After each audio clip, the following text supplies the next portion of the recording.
Hello friends, today is our topic about મનુષ્યના પાચન અંગો. મનુષ્યના પાચન અંગો. ઓકે, મનુષ્યના પાચન અંગો જે છે એ શરૂઆત ક્યાંથી થાય છે? સૌથી પહેલે તો મુખ ગુહાથી. ક્યાંથી થાય છે? મુખ ગુહાથી. એનામાં મુખ ગુહામાં શું શું આવેલું હોય છે? દાંત, જીભ અને લાળ ગ્રંથિ. શું આવેલું હોય છે? દાંત, જીભ અને લાળ ગ્રંથિ. ઓકે, મુખ ગુહા પછી ખોરાક ક્યાં જશે? તો કે મુખ ગુહા પછી ખોરાક જે છે એ જશે અન્નનળીમાં. ક્યાં જશે? અન્નનળીમાં.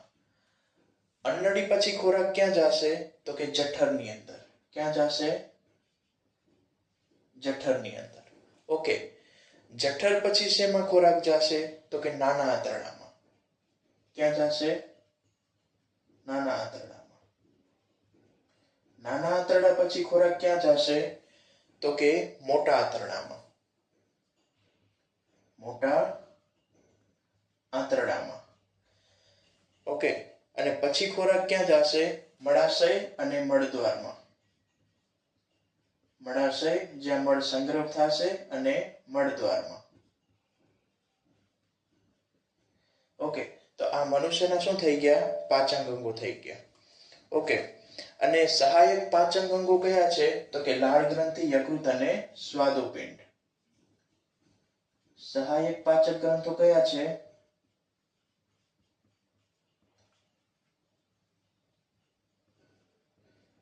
સહાયક પાચક ગ્રંથો છે લાળ ગ્રંથિ, યકૃત અને સ્વાદુપિંડ.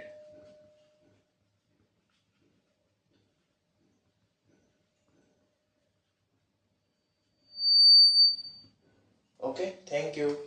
તો આ આપણું શું જોયું આપણે? મનુષ્યના પાચક અંગો કયા કયા છે? 6A અને 3 સહાયક પાચક અંગો. ઓકે,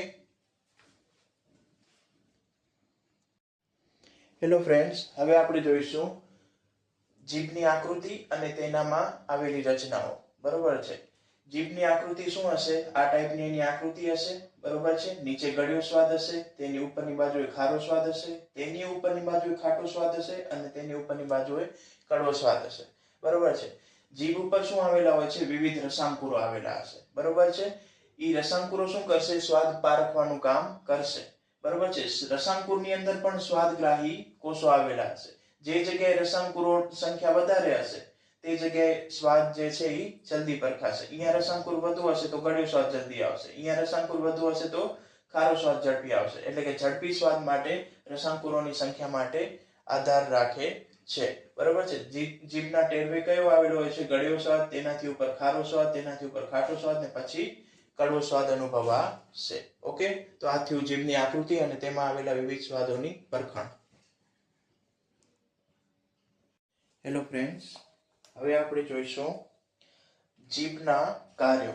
ઓકે, જીભના શું કાર્ય હોઈ શકે છે?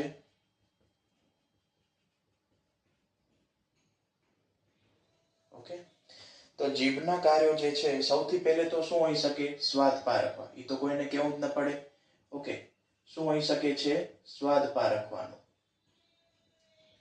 ઓકે, બીજું કાર્ય શું હોઈ શકે છે જીભનું? તો કે બોલવામાં ઉપયોગી છે. બરોબર છે? આપણે કોઈ પણ અક્ષર જે છે જીભ વગર, જીભના હલનચલન વગર બોલી શકીએ નહીં. તો બીજું કાર્ય શું છે જીભનું?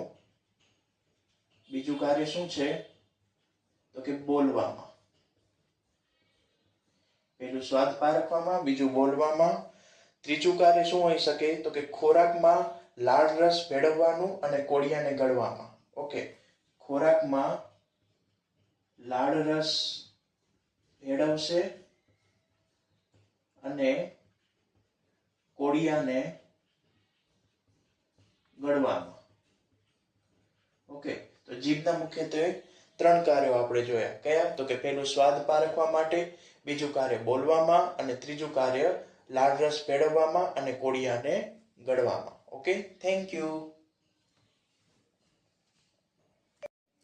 હેલો ફ્રેન્ડ્સ, હવે આપણે જોઈશું મુખ અને મુખ ગુહા વિશેની ટૂંકમાં સમજ.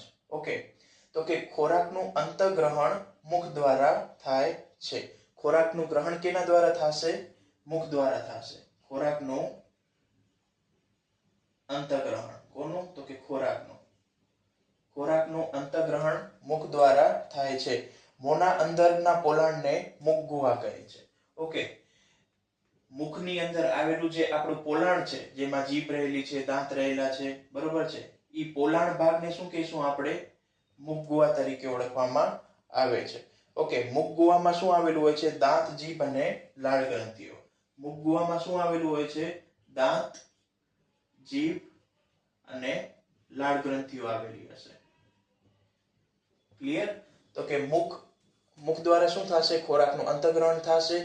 મુખમાં આવેલા પોલાણને શું કહેવામાં આવશે? મુખ ગુહા તરીકે ઓળખવામાં આવશે. એ પોલાણમાં શું આવેલું હોય છે? દાંત, જીભ અને લાળ ગ્રંથિ. ઓકે, દાંત જે છે એ કેટલા આવેલા હશે? તો કે 32 દાંત આવેલા હશે. કેટલા દાંત આવેલા હશે? 32 દાંત. દરેક દાંત પેઢાના ખાડાઓમાં સ્વતંત્ર રીતે જોડાયેલા હોય છે. ક્યાં જોડાયેલા હશે? તો કે પેઢાના ખાડામાં સ્થાપિત હોય છે. પેઢાના ખાડામાં સ્થાપિત હોય છે. ક્લિયર? પછી શું હશે? તો કે દાંતની મદદથી ખોરાક ચાવીને નાના નાના ટુકડાઓ કરી શકાય છે. દાંતની મદદથી ખોરાકના મોટા ટુકડાને શું કરી શકાશે? નાના ટુકડામાં ફેરવી શકાશે. મોટા ટુકડાને નાના ટુકડામાં ફેરવી શકાશે. કોના વડે? તો કે દાંત વડે. ઓકે, હવે જીભ જોઈએ. તો કે મુખ ગુહાના પાછળના તળિયે જોડાયેલી માસલ અંગ છે. મુખ ગુહાના આ ક્યાં જોડાયેલી હોય છે? મુખ ગુહાના પાછળના તળિયે. ક્યાં જોડાયેલી હશે? મુખ ગુહાના પાછળના તળિયે જોડાયેલી હશે. આગળના છેડેથી મુક્ત હશે. પાછળ ક્યાં જોડાયેલી હશે? પાછળના તળિયેથી જોડાયેલ હશે. અને અગ્ર છેડે કેવી હશે? મુક્ત હશે. ક્લિયર? અને બધી બાજુએ ફરી શકે છે અને સ્વાદ પારખે છે. બરોબર છે? ફરે ચોતરફ એટલે ચારે તરફ ફરી શકે છે જીભ અને અગ્ર છેડેથી મુક્ત હશે. બરોબર છે? અગ્ર છેડેથી મુક્ત હશે. અને શેમાં ઉપયોગી છે? તો કે સ્વાદ પારખવામાં, જે આપણે જોયું, સ્વાદ પારખવામાં ઉપયોગી છે. બરોબર છે? વળી જીભ લાળને ખોરાકમાં ભેળવે છે. આથી ખોરાક પોચો અને સહેલાઈથી ગળી શકાય તેવો બને છે. જીભ શું કરે છે? તો કે લાળને ખોરાકમાં ભેળવે છે. ઓકે, ખોરાક પ્લસ લાળ, આ ભેળવવાનું કામ કોણ કરશે? તો કે જીભ. ઓકે, આ ભેળવવાનું કામ કોણ કરશે? જીભ. આથી ખોરાક પોચો અને સહેલાઈથી ગળી શકાય તેવો બને છે. તેનાથી શું થશે? ખોરાક પોચો અને સહેલાઈથી ગળી શકાય તેવો બને છે. ઓકે, તો મુખ શેના માટે હોય છે? મુખ શેના માટે હોય છે? ખોરાકનું અંતગ્રહણ માટે. મુખમાં આવેલા પોલાણને શું કહેશું? મુખ ગુહા. એની અંદર શું આવેલું હશે? દાંત, જીભ અને લાળ ગ્રંથિ. દાંત કેટલા હોય છે? 32. ક્યાં સ્થાપિત હોય છે? પેઢાના ખાડામાં. શું કરે છે દાંત? તો કે ખોરાકના મોટા ટુકડાને નાના ટુકડામાં કન્વર્ટ કરે છે, ફેરવે છે. જીભ ક્યાં આવેલી હોય છે? તો કે મુખ ગુહાના પાછળના તળિયેથી જોડાયેલી હોય છે અને અગ્ર છેડે મુક્ત હોય છે. તરફ ફરી શકે છે. જીભ ચારે તરફ ફરી શકે છે. સ્વાદ પારખવામાં ઉપયોગી થાય છે. ખોરાકમાં લાળ જે છે એ ભળી જશે. તો ઈ કોના દ્વારા ભળે છે? ખોરાકમાં લાળ, તો કે જીભ વડે ભળે છે. અને એના શું થશે? ખોરાક પોચો અને સહેલાઈથી ગળી શકાય તેવો બને છે. હવે લાળ ગ્રંથિ જોઈ. તો કે લાળ ગ્રંથિ એ લાળ રસનો શું કરે છે? સ્ત્રાવ કરે છે. આ શું કરશે? લાળ રસનો સ્ત્રાવ કરશે. ક્લિયર? પછી શું કરશે? લાળ રસ ખોરાકમાંના સ્ટાર્ચનું પાચન કરી અને શર્કરામાં ફેરવે છે. લાળ રસ શું કરે છે? લાળ રસ ખોરાકના સ્ટાર્ચનું શર્કરામાં કન્વર્ટ કરી નાખશે. એટલે કે મોટા મોટા ટુકડાઓ જે છે એને નાના નાના ટુકડાઓમાં કન્વર્ટ કરે છે, એવું આપણે સમજી શકાય, પણ રાસાયણિક રીતે. ક્લિયર? અને મનુષ્યના મુખ ગુહાથી ખોરાકનું પાચન શરૂ થાય છે. બરોબર છે. ખોરાકના પાચનની શરૂઆત ક્યાં થાય છે? મનુષ્યના મુખ ગુહાથી. બરોબર છે. ખોરાકના પાચનની શરૂઆત. ક્લિયર? તો આ થયું આપણું મુખ અને મુખ ગુહા વિશેની ટૂંક નોંધ. Okay, thank you. Hello friends, હવે આપણે જોઈશું જઠરની રચના. શું જોઈશું? જઠરની રચના. ઓકે ઓકે જઠર શું છે? તો કે જાડી દિવાલવાળી સ્નાયુની કોથળી છે. શું છે? તો કે જાડી દિવાલવાળી સ્નાયુની કોથળી છે. શું છે? જાડી દિવાલવાળી સ્નાયુની કોથળી છે. તેનો આકાર કેવો છે? તો કે પહોળા જે જેવો. આકાર કેવો છે? પહોળા જે જેવો. આ ટાઈપનો.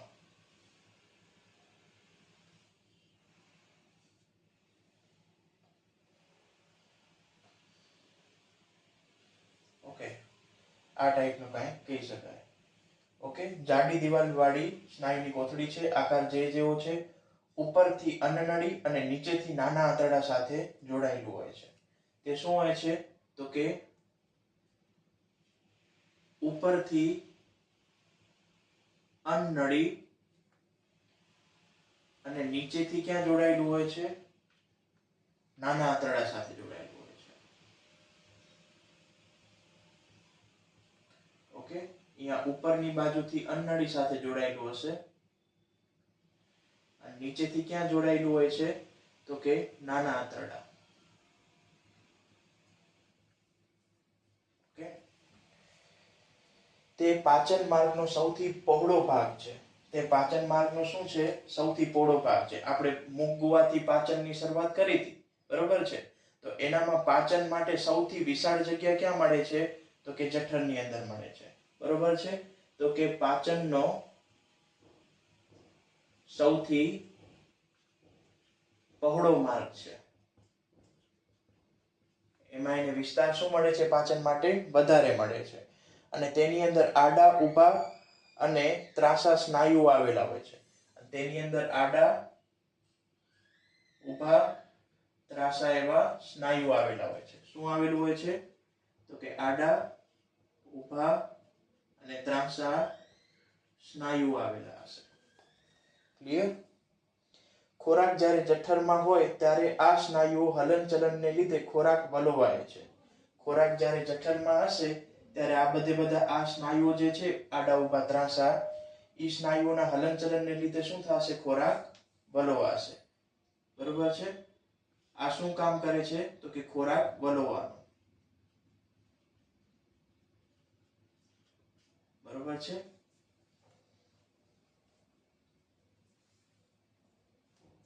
ખોરાક જ્યારે જઠરમાં હોય ત્યારે આ સ્નાયુના હલનચલનને લીધે ખોરાક શું થશે? વલોવાશે. જઠરની અંદરની દિવાલ, આ મેન મોસ્ટ આઈએમપી છે. જઠરની અંદરની દિવાલ શ્લેષ્મ, હાઇડ્રોક્લોરિક એસિડ અને પાચક રસનો સ્ત્રાવ કરે છે. જઠરની અંદરની દિવાલ શું કરશે? દાખલા તરીકે અંદરની દિવાલ છે. બરોબર છે. અંદરની દિવાલ. બરોબર છે. જઠરની અંદરની દિવાલ શું શેનો સ્ત્રાવ કરશે? શ્લેષ્મ, હાઇડ્રોક્લોરિક એસિડ, જેને આપણે HCl પણ કહી શકીએ છીએ, અને પાચક રસ એટલે કે જઠર રસ.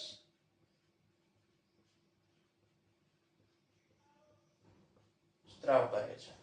ક્લિયર? તો કે જઠરની અંદરની દિવાલ, છેલ્લો પોઈન્ટ આપણો અંદરની દિવાલ વાળો છે. ઓકે, તો જઠરની રચના આપણે કેવી રીતના જોઈ શકીએ છીએ? તો કે જાડી દિવાલવાળી સ્નાયુમય કોથળી છે. એનો આકાર પહોળા જે જેવો છે. ઉપરની બાજુએથી અન્નનળીથી જોડાયેલું હોય છે અને નીચેની બાજુથી નાના આંતરડાથી જોડાયેલું હોય છે. તેની અંદર આડા, ઊભા, ત્રાંસા એવા સ્નાયુ આવેલા હોય છે જે ખોરાક વલોવાનું કામ કરે છે. જ્યારે ખોરાક અહીંયા આવે છે ત્યારે આડા, ઊભા, ત્રાંસા સ્નાયુ શું થશે? વલોવાશે. એટલે ખોરાક પણ વલોવાશે. ઓકે, અને પાચનનો સૌથી પહોળો માર્ગ છે. મૂકવા નાનો, પછી અન્નળી જશે તો ઈ પણ નાનો છે, પણ પાચન માટે સૌથી મોટો વિસ્તાર ક્યાં મળે છે તો કે જઠરની અંદર મળશે. ઓકે, અને જઠરની અંદર જે અંદરની દિવાલ જે છે એ શેનો સ્ત્રાવ કરશે? શ્લેષ્મ, હાઇડ્રોક્લોરિક એસિડ અને પાચક રસનો સ્ત્રાવ કરે છે. ક્લિયર? ઓકે,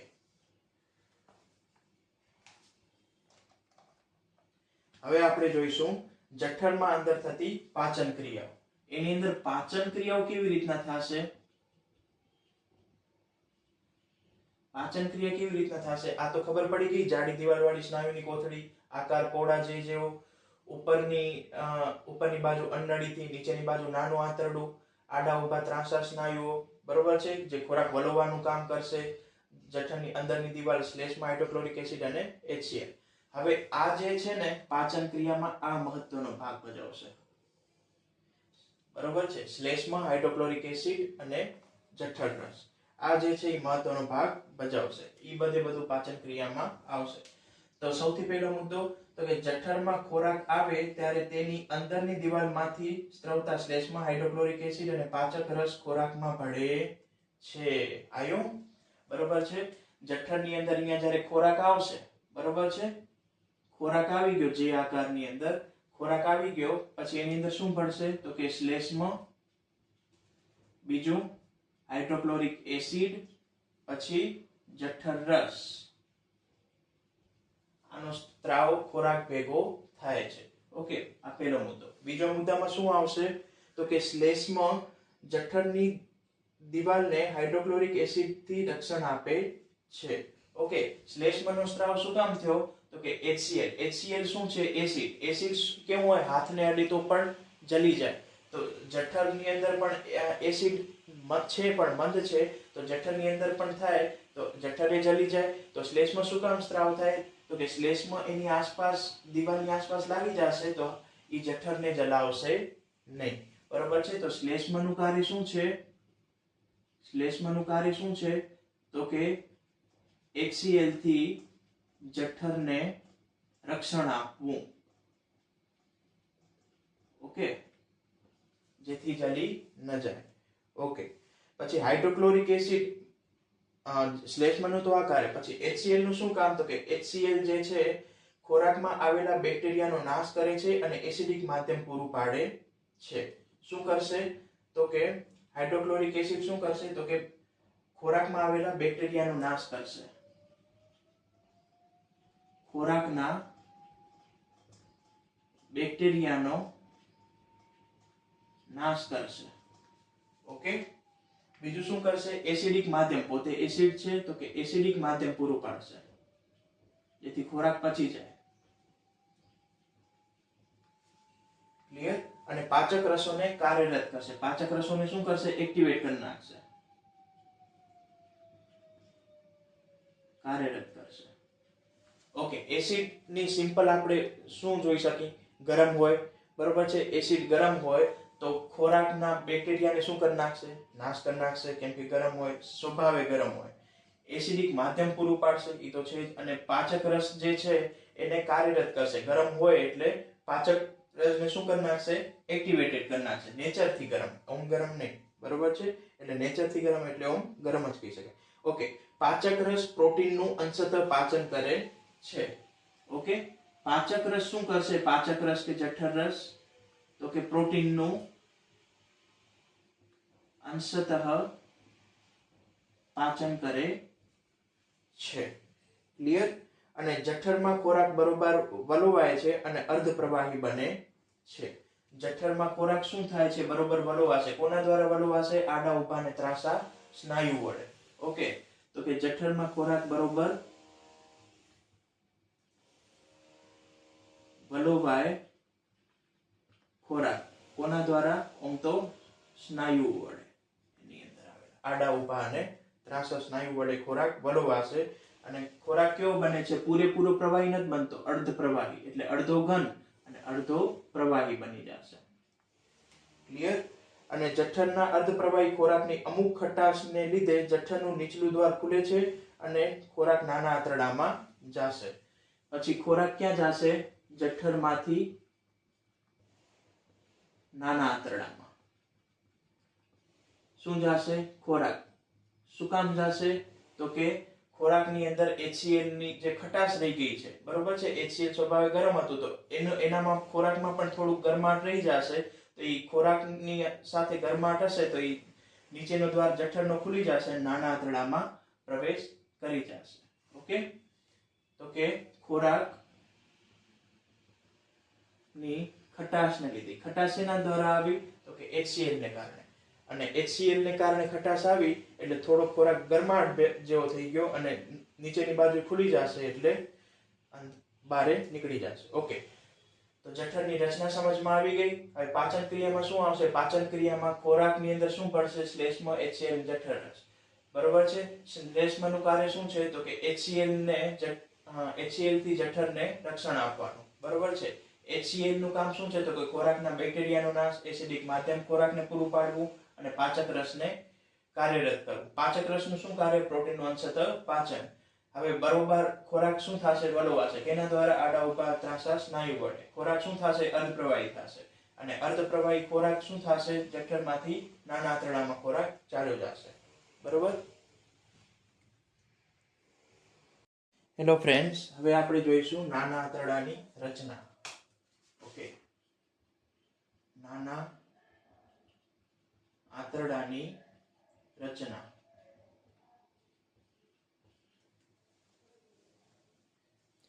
ઓકે, નાના આંતરડાના ઉપરના છેડે જઠર સાથે અને નીચેના છેડે મોટા આંતરડા સાથે જોડાયેલું હોય છે. ઓકે, આપણે જઠરમાં જોઈ ગયા કે જઠર જે છે નીચેના છેડે કોના સાથે જોડાયેલું હોય છે? તો કે નાના આંતરડા સાથે. તો નાનું આંતરડું ઉપરના છેડે કોની સાથે જોડાયેલું હશે? ઉપરના બાજુએ કોની સાથે જોડાયેલું હશે? તો કે જઠર સાથે. નીચેની બાજુએ મોટા આંતરડા સાથે જોડાયેલું હોય છે.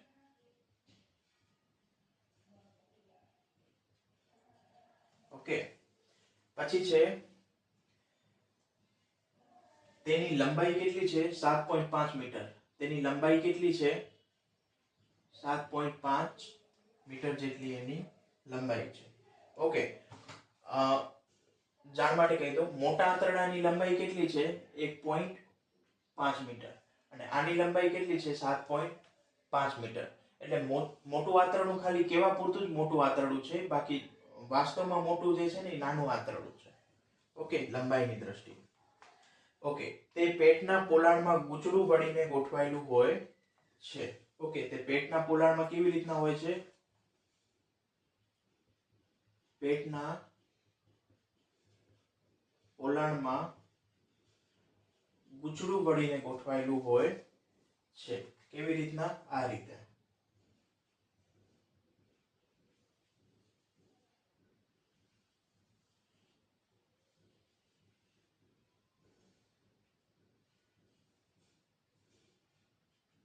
ઓકે, અને બાકી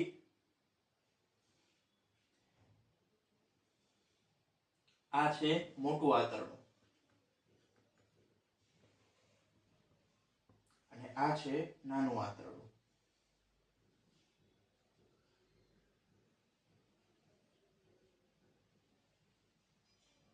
બરોબર છે.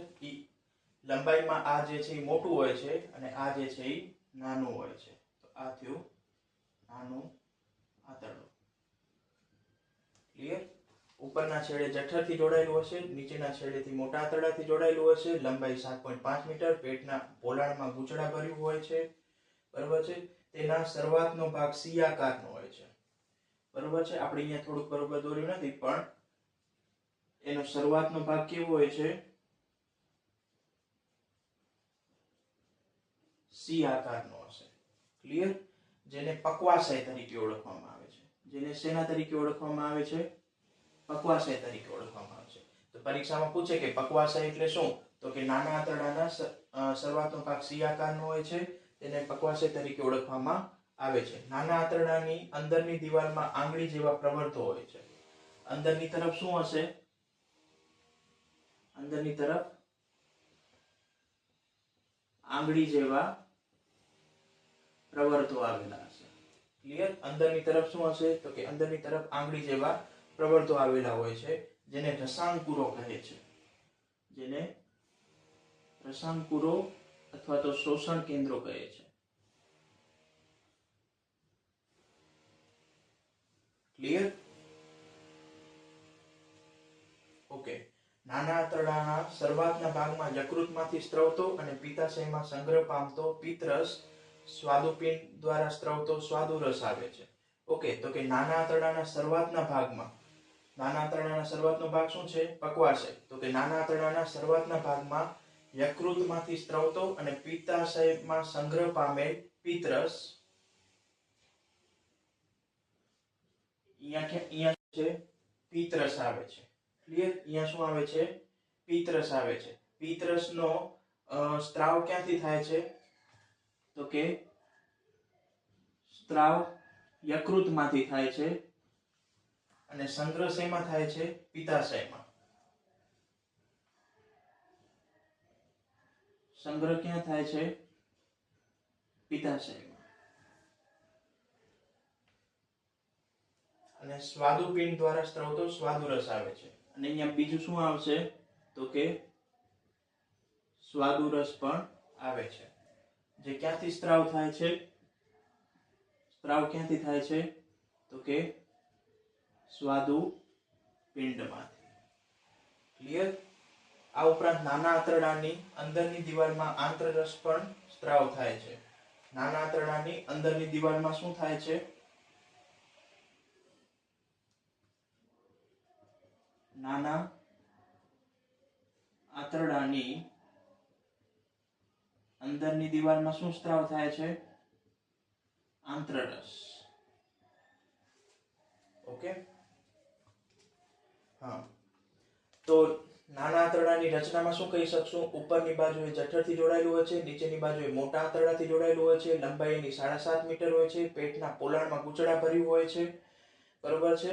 શરૂઆતનો ભાગ સી આકારનો હોય છે, જેને પક્વાશય કહેવાય, અને અંદરની તરફ આંગળી જેવા પ્રવૃત્તો આવેલા હોય, જેને રસાંકુરો તરીકે ઓળખવામાં આવે. અને આ પક્વાશયમાં શરૂઆતના ભાગમાં શું આવે છે?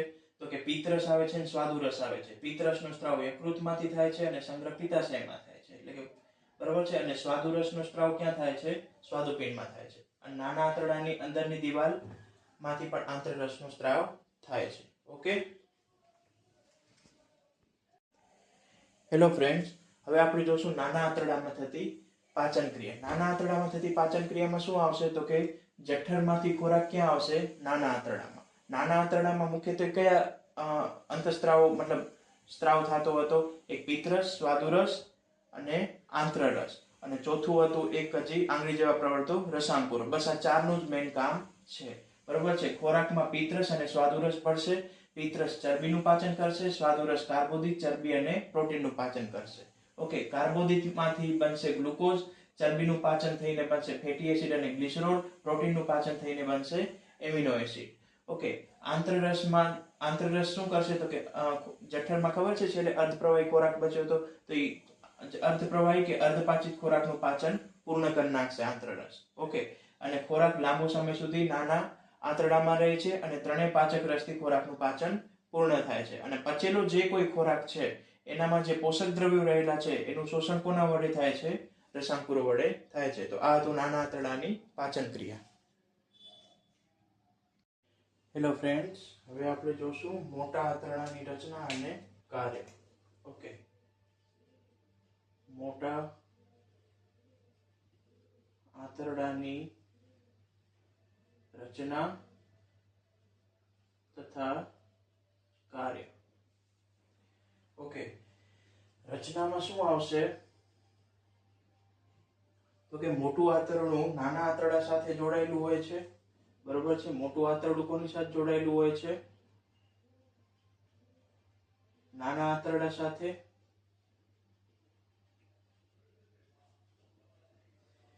તે નાના આંતરડા કરતા પહોળું અને ટૂંકું હોય છે. તે નાના આંતરડા કરતા કેવું હોય છે? નાના આંતરડાથી પહોળું અને ટૂંકું હોય છે. ઓકે. પહોળાઈની દ્રષ્ટિએ આ આંતરડું મોટું છે. બરોબર છે? પહોળાઈની દ્રષ્ટિએ આંતરડું મોટું છે. બાકી લંબાઈની દ્રષ્ટિએ આંતરડું નાના આંતરડાથી કેવું છે? મોટું આંતરડું નાનું છે. બરોબર છે? લંબાઈની દ્રષ્ટિએ મોટું આંતરડું કેવું છે? નાનું છે, પણ પહોળાઈની દ્રષ્ટિએ કેવું છે? મોટું છે, એટલે મોટું આંતરડું કીધું છે. અને તેની લંબાઈ કેટલી છે? 1.5 મીટર. અને નાના આંતરડાની લંબાઈ કેટલી હતી? 7.5 મીટર. મોટા આંતરડા ઓકે, તેના અંત ભાગે શું હોય છે? મળાશય અને મળદ્વાર. અંત ભાગે શું હશે? મળાશય અને મળદ્વાર. શું હશે? અંત ભાગે મળાશય અને મળદ્વાર. ઓકે, હવે એનું કાર્ય જોઈએ. તો કાર્યમાં શું આવશે? મોટા આંતરડામાં ખોરાકના પાચનની કે શોષણની ક્રિયા થતી નથી. અહીંયા કને ખોરાકના પાચન કે શોષણની ક્રિયા થતી નથી. જ્યારે નાના આંતરડામાં ખોરાકના પાચનની ક્રિયા થાય છે, જોયું હતું ને આપણે, જઠરમાંથી નાના આંતરડામાં ખોરાકનું પાચન થતું હતું. અને શોષણ કોના વડે થતું હતું? તો કે રસાંકુરો વડે. બરોબર છે? અહીંયા કને એવું કાંઈ થતું નથી. ઓકે, તેમાં અપાચિત ખોરાકમાંથી પાણી અને કેટલાક ક્ષારોનું શોષણ થાય છે. અહીંયા કને શોષણ થાય છે, પણ કોનું થાય છે? અપાચિત ખોરાકમાંથી પાણી અને ક્ષારોનું. પાચિત થઈ ગયેલો ખોરાક, ઉમાકન શું થતું હતું? કે પાચન થઈ ગયેલા ખોરાકમાંથી પોષક દ્રવ્યોનો સ્ત્રાવ રસાંકુરો વડે શોષણ થતું હતું નાના આંતરડામાં. અને મોટા આંતરડામાં શું થશે? તો કે અપાચિત જે ખોરાક છે ને, તો એનામાંથી પાણી અને ક્ષારોનું શોષણ થશે. અપાચિત ખોરાક છે એનામાંથી પાણી પ્લસ ક્ષારનું શોષણ મોટા આંતરડામાં. બાકી રહેલ કચરો મળાશયમાં જાય છે. બાકીનો કચરો ક્યાં જશે? મળાશયમાં બાકીનો કચરો જશે અને મળદ્વાર દ્વારા બહાર નીકળી જશે. અને ત્યાં જઈ અને અર્ધઘટ સ્વરૂપે મળમાં સંગ્રહ પામે છે. અને અર્ધઘટ સ્વરૂપે મળમાં સંગ્રહ પામે છે અને મળદ્વાર દ્વારા તે સમયાંતરે નિકાલ થાય છે. અને મળદ્વાર દ્વારા તે નિકાલ થાય છે. બરોબર છે? તો આને કહેશું આપણે મળત્યાગ. ક્લિયર?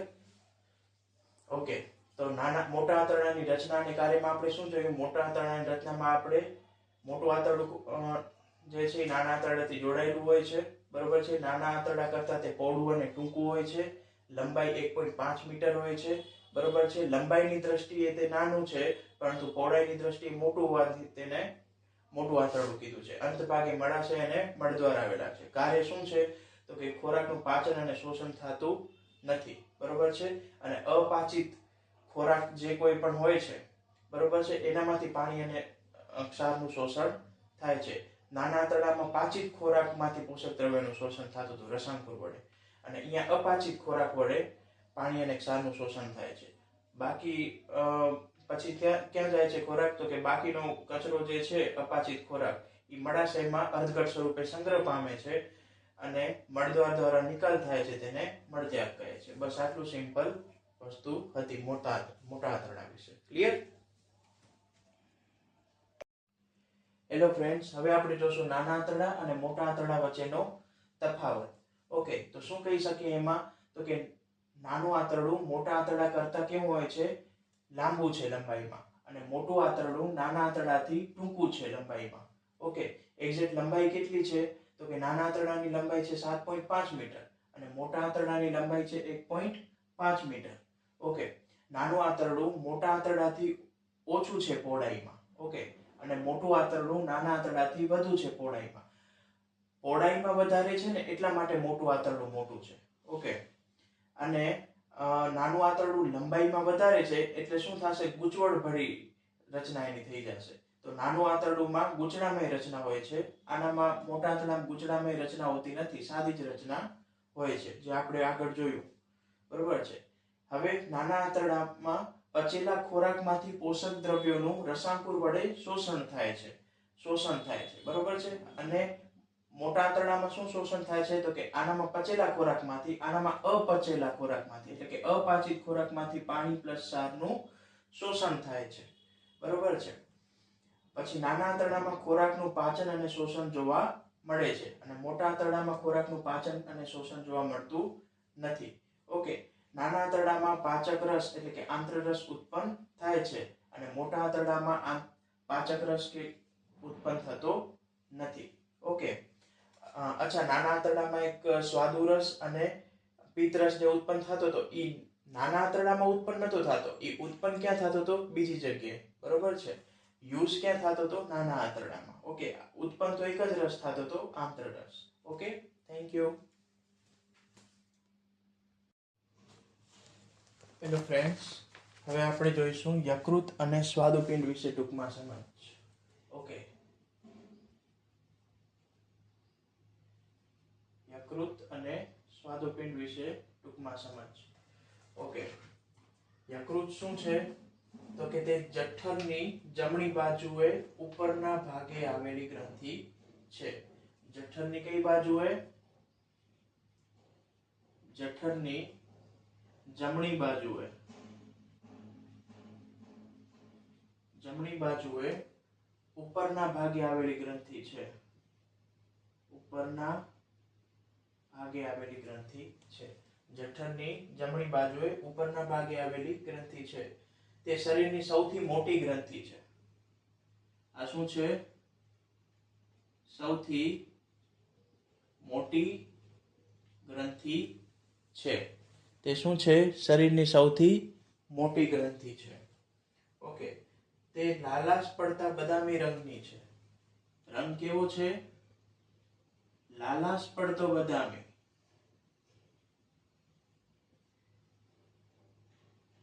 રંગ શું છે? લાલાશ પડતો બદામી છે. તે પિત્તરસનો સ્ત્રાવ કરે છે. આપણે જોયું ને આગળ, તે પિત્તરસનો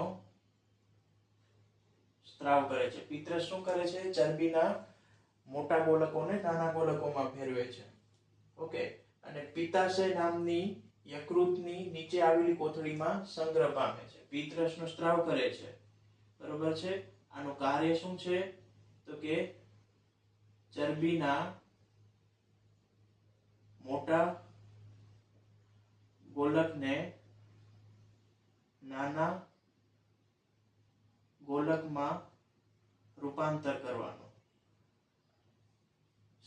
પિત્તરસનો સ્ત્રાવ ક્યાંથી થાય છે? યકૃતમાંથી. એનું કાર્ય શું છે? ચરબીના મોટા ગોલકને નાના ગોલકમાં ફેરવવાનું. અને એનો સંગ્રહ ક્યાં થાય છે? સંગ્રહ ક્યાં થાય છે તો કે યકૃતની નીચે આવેલી કોથળીમાં સંગ્રહ પામે છે, પિત્તાશયમાં. પિત્તાશયમાં ક્યાં આવેલી છે? આ યકૃતની નીચે,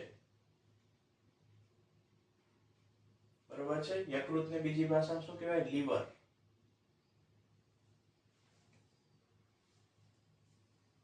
ઓકે, પિત્તરસ નાના આંતરડામાં ચરબીના પાચનમાં મદદરૂપ થાય છે. Okay, done. તો કે યકૃત વિશે આપણે માહિતી જોઈએ તો કે જઠરની જમણી બાજુએ ઉપરના ભાગે આવેલી ગ્રંથિ છે. સૌથી મોટી ગ્રંથિ છે. લાલાશ પડતા બદામી રંગની છે. પિત્તરસનો તે સ્ત્રાવ કરે છે. પિત્તરસનું કાર્ય ચરબીના મોટા ગોલકને નાના ગોલકમાં ફેરવવાનું છે અને એનો સંગ્રહ ક્યાં થાય છે? પિત્તાશયમાં થાય છે. પિત્તાશય યકૃતની નીચે આવેલું છે. પછી છે સ્વાદુપિંડ.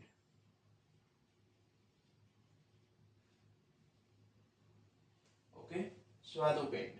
સ્વાદુપિંડ જઠરની નીચે આવેલી ગ્રંથિ છે. આ પણ જઠરની ઉપર કોણ આવેલું છે? યકૃત. જઠરની નીચે શું છે? સ્વાદુપિંડ. તે જઠરની નીચે આવેલ ગ્રંથિ છે. પર્ણ આકારની, આછા બદામી રંગની છે.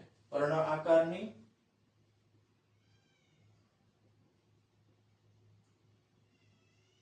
આછા બદામી રંગની ગ્રંથિ છે. તે સ્વાદુરસનો સ્ત્રાવ કરે છે. એનો સ્ત્રાવ કરે છે? સ્વાદુરસનો સ્ત્રાવ કરે છે. અને સ્વાદુરસ કેના પાચનમાં મદદરૂપ થાય છે? કાર્બોદિત ચરબી અને પ્રોટીન ના પાચનમાં મદદરૂપ થાય છે, તો એના મોટા ગોલકને નાના ગોલકમાં ફેરવે છે, બરોબર છે. અને આ પાચન ક્યાં કરે છે? તો કે નાના આંતરડામાં. ક્યાં કરે છે? નાના આંતરડામાં આ પાચન થાય છે. સ્વાદુરસ પોતે કરે છે. ક્લિયર? તો યકૃત અને સ્વાદુપિંડ વિશે તફાવત પૂછે તો પણ આવડે. આ જઠરની ઉપરની બાજુએ યકૃત છે, સ્વાદુપિંડ જઠરની નીચેની બાજુએ છે. તેનો રંગ જે છે લાલાશ પડતો બદામી છે કે એનો યકૃતનો, અને સ્વાદુપિંડનો રંગ જે છે બદામી રંગનો છે. આ પિત્તરસનો સ્ત્રાવ કરે છે, આ સ્વાદુરસનો સ્ત્રાવ કરે છે. પિત્તરસ જે છે એ ચરબીના મોટા ગોળકને નાના ગોળકમાં ફેરવે છે, અને સ્વાદુરસ જે છે કાર્બોદિત ચરબી અને પ્રોટીનના પાચનમાં મદદરૂપ થાય છે, અને આ પાચન નાના આંતરડામાં થાય છે. ક્લિયર? તો આ થયું યકૃત અને સ્વાદુપિંડ વિશે. એના તફાવત પણ જોઈ શકાય, બરોબર છે. તો નાના આંતરડું અને મોટું આંતરડુંનો તફાવત ઇમ્પોર્ટન્ટ છે. યકૃત અને સ્વાદુપિંડનો પણ ક્યારે અઘરું પેપર કાઢે તો પૂછી શકે તફાવત. ક્લિયર? હેલો ફ્રેન્ડ્સ, હવે આપણે એવા ત્રણેક કારણોનું ચર્ચા કરશું. તો પહેલું કારણ છે એમાં ઘાસ ખાનાર પ્રાણીઓમાં થતી વાગોળવાની ક્રિયા. આપણે ટૂંકમાં સમજાવો. કારણ તો નથી પણ એક પ્રશ્ન છે, બરોબર છે. આ બે કારણો છે.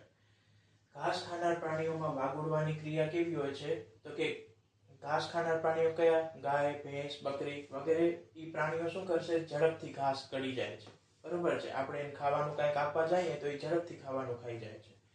તેવું શું કામ થાય છે? તો હવે આપણે જોઈએ. ઝડપથી ખાવાનું ખાઈ જશે તો એ ખાવાનું જાશે ક્યાં? એનો ખોરાક જઠરના આમાશયમાં. ઓકે. ઉમાં હાજર રહેલા બેક્ટેરિયા સેલ્યુલોઝના પાચનમાં મદદરૂપ થાય છે, બરોબર છે. અને ખોરાક કેવો થાય છે? અર્ધપાચિત, અડધો પાચિત થઈ જાય છે. અને આ ખોરાકને શું કહેવાય? વાગોળ તરીકે ઓળખવામાં આવે છે. અને ઈ પ્રાણીઓ જ્યારે આરામથી બેઠા હોય ને ત્યારે ઈ વાગોળ એટલે કે અર્ધપાચિત ખોરાકને ફરીથીને મોંમાં લાવે છે, અને એને ફરીથીને ઈ અર્ધપાચિત ખોરાકને અંદર ને અંદર વાગોળે છે, ખાય છે, બરોબર છે. જઠરમાંથી વળી પાછો મોઢામાં લાવે છે અને તેને વાગોળીને ખાય છે. આવા ક્રિયાને શું કહેવાય? વાગોળવું. અને આવા પ્રાણીઓને વાગોળ પ્રાણીઓ કહી શકાય. કયા પ્રાણીઓ? ગાય, ભેંસ, બકરી. ઓકે. હવે ખોરાક ખૂબ જ આપણે ચાવીને ખાવો જોઈએ. શું કામ? તો કે ખોરાક આપણે ચાવીને ખાશું તો એનો બારીક ભૂકો થશે, બરોબર છે. બારીક ભૂકો થશે તો એમાં લાળ પડશે. લાળ પડશે તો શું થશે? તો કે નરમ, પહેલી નજરે તો નરમ અને લીસો થઈ જશે, બરોબર છે. રાસાયણિક કારણ એનું શું છે? તો કે લાળમાં ટાઇલિન નામનો ઉત્સેચક છે, જે ખોરાકના સ્ટાર્ચને સાદી શર્કરામાં ફેરવે છે, બરોબર છે. અને ખૂબ જ ચાવેલો ખોરાક હોય તો જઠર અને નાના આંતરડામાં જલ્દીથી પચી જાય છે. અને ખોરાકમાં પાચનની સરળતાને ખાતરે ખૂબ જ આપણે ખોરાક ચાવવો જોઈએ. ઓકે. હા. હવે રોટલો ખૂબ જ ચાવવાથી આપણને મીઠો લાગે છે. શું કામ? તો કે રોટલામાં શું હોય? સ્ટાર્ચ ઈ કોની સાથે ભળશે? લાળ સાથે ભળશે. લાળમાં કયો ઉત્સેચક હોય? ટાઇલિન નામનો ઉત્સેચક, બરોબર છે. અને સ્ટાર્ચ જે છે એ સાદી શર્કરામાં ફેરવાઈ જશે. શર્કરા કેવી હોય? મીઠી, બરોબર છે. એટલે ખૂબ ચાવીને ખાશું તો સ્ટાર્ચમાંથી સાદી શર્કરામાં ફેરવાઈ જશે, અને શર્કરા મીઠી હોય એટલે રોટલો ચાવવાથી ખૂબ જ મીઠો લાગે છે. ક્લિયર? હવે અહીંયા કને આપણે કેટલાક જોડકાઓ નાખ્યા છે, બરોબર છે. એ જોડકાઓ તમે વિચારી જુઓ આની અંદર શું આવી શકે. આપણે ભણ્યું એની ઉપરથી જ છે, બરોબર છે. તો થોડોક ટાઈમ આપું છું, વિચારી જુઓ. લાળરસ શેમાં આવશે? હવે આપણે કરી જ લઈશું. લાળરસ શેમાં આવશે? લાળરસ આવશે મુખગુહામાં. ક્લિયર? લાળરસ આવશે મુખગુહામાંથી. લાળ જે છે એ મોઢામાંથી સ્ત્રાવ થશે. પિત્તરસ શેમાંથી સ્ત્રાવ થશે? તો કે પિત્તરસ જે છે એ યકૃતમાંથી સ્ત્રાવ થશે. ક્લિયર? HCl શેમાંથી સ્ત્રાવ થશે? HCl વિચારો. HCl જે છે એ જઠરમાંથી સ્ત્રાવ થશે. આંતરરસ શેમાંથી સ્ત્રાવ થશે? આંતરરસ જે છે એ નાના આંતરડા કે મોટા આંતરડામાંથી સ્ત્રાવ થશે? વિચારો. નાના આંતરડામાંથી સ્ત્રાવ થશે. ક્લિયર? તો આ હતું આપણું ચેપ્ટર 2 પ્રાણીઓમાં પોષણ, જે ઓલમોસ્ટ અહીંયા પૂરું થાય છે. ક્લિયર?